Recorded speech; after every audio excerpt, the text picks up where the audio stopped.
ગોવિંદગુરુ લીંબડી તાલુકાથી મધ્યપ્રદેશ જવાનું હાઈવે બિસ્માર હાલતમાં। દાહોદના ગોવિંદગુરુ લીંબડી તાલુકાના લીંબડી શહેરમાં ચાકલિયા તરફ પસાર થતો હાઈવે રોડ પર ઠેર ઠેર ગાબડાઓ ને ધૂળિયા માર્ગથી વાહન ચાલકો તેમજ રાહદારીઓ ત્રાહિમામ। દાહોદ જિલ્લાના ગોવિંદગુરુ લીંબડી શહેરથી ચાકલિયા થઈ મધ્યપ્રદેશ તરફ જતો હાઈવે છેલ્લા કેટલાક વર્ષોથી બિસ્માર હાલતમાં જોવા મળી રહ્યો છે, જેમાં સ્થાનિક લોકોને વાહન ચાલકો માટે જોખમી બનવા પામ્યું છે। કહેવામાં આવે છે કે આ રોડ પર ઠેર ઠેર ગાબડા અને ખાડાઓ પડી જવાથી વાહન ચાલકોને વાહન ચલાવવું ભારે મુશ્કેલી હાલાકી વેઠવાનો વારો આવે છે અને આ રોડ પર ધૂળની ડમરીઓ ઉડતા આજુબાજુમાં રહેતા લોકોને પણ સ્વાસ્થ્ય માટે ખૂબ જ મુશ્કેલ તેમજ વાહન ચલાવવા માટે ભારે હાલાકી વેઠવાનો વારો આવી રહ્યો છે, જેથી વાહન ચાલકો તેમજ સ્થાનિક લોકો માંગ કરી રહ્યા છે તાત્કાલિક ધોરણે રોડની કામગીરી કરવામાં આવે તેવી લોકમાંગ ઉઠવા પામી છે। રિપોર્ટ ચંદુભાઈ મોહનિયા, શિરીષ બામણિયા, સામાજિક કાર્યકર। અત્યારે જે આ લીંબડીથી ચાકલિયા તરફ જતો જે માર્ગ છે જે સ્ટેટ હાઈવેની અંદરમાં આવે છે, એ સ્ટેટ હાઈવેની હાલત એટલી બધી ખરાબ છે કે અહીંયાથી જેટલા પણ વાહનો પસાર થાય છે એ તમામ વાહન ચાલકોને ખૂબ જ મુશ્કેલીઓનો સામનો કરવો પડે છે।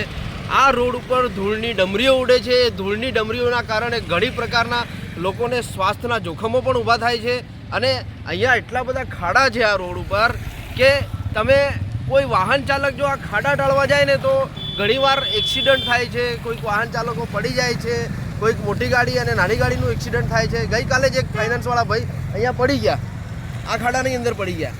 એટલે તમે વિચાર કરો કે અહીંયા રોજબરોજ અવર જવર કરતા તમામ પ્રકારના મુસાફરો, નાના વાહન ચાલકો કે મોટા વાહન ચાલકોને ખૂબ જ મુશ્કેલીઓનો સામનો કરવો પડે છે। ઘણા બધા લોકોને કમરની દુખાવાનો પ્રોબ્લેમો પણ થયા છે અને જે લોકો હોસ્પિટલની અંદર જઈને સારવાર કરાવે છે। તો મારી તંત્રને એટલી અપીલ છે કે આ રોડ સારો બની જાય। ભાગ્યે તમને હું વાત કરું તો આ વિસ્તારમાંથી આ બાજુના ગામો બાજુથી કોઈક મહિલા જેને પ્રસૂતાની પીડા ઉપડી હોય અને 108 બોલાવી હોય અને 108 દ્વારા જો એને લીંબડી અહીંયા મોટું દવાખાનું છે, સરકારી દવાખાનું, જો એને 108માં પ્રસૂતા માતાને લાવે ને તો આ ખાડા એટલા બધા છે ને તો એમને જે દર્દ જે થાય છે ને એ અસહ્ય દર્દ થાય છે। એટલે ગાડીની અંદર એક પ્રસૂતા માતાને એક સ્વાસ્થ્યના જોખમની રૂપે તમે દેખો તો એટલી બધી તકલીફો થાય છે કે સામાન્ય નાગરિક હોય કે કોઈક પેશન્ટ હોય કે પછી દરેક પ્રકારના લોકોને ખૂબ જ તકલીફનો સામનો કરવો પડે છે। એટલે અમારી તંત્રને એટલી અપીલ છે, ખાસ કરીને દાહોદ જિલ્લાના R&B માર્ગ અને મકાન વિભાગના જે જવાબદાર અધિકારીઓ છે એ જવાબદાર અધિકારીઓ એકવાર આ રોડ પર આવીને નિરીક્ષણ કરી જાય અને આગળ ઘણા બધા નિરીક્ષણો કર્યા હશે એમને કદાચ। જેટલી પણ વાર રોડ બને છે, જેટલી પણ વાર રોડ રિપેર થાય છે, પરંતુ ટૂંક જ સમયની અંદર, બિલકુલ ટૂંકા સમયગાળામાં આ રોડની હાલત બિલકુલ ખરાબ થઈ જાય છે।